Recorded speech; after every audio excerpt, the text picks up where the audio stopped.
Koristamise eesmärk on puhtus, kuid tihti juhtub, et määrdunud koristustarviku või vale koristusmeetodiga määritakse hoopis pinnad ära ehk koristatakse mustaks. Paljud puhastamist vajavad pinnad on sellised, mis esmapilgul ei hakka silma ja seetõttu jäävad pikemaaegselt tähelepanuta ehk unustatakse puhastada. Oluline on, et need kohad leitakse ja puhastatakse. Koristuses esineb vahest nii-öelda halle alasid.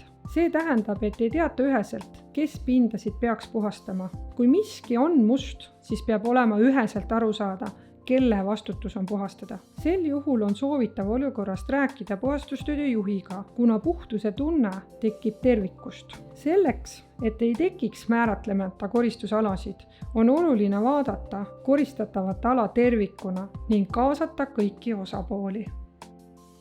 Pinnad määritakse koristamise käigus. Mingid kohad jäävad pikalt puhastamata. Vastutuse piirid on ebaselged.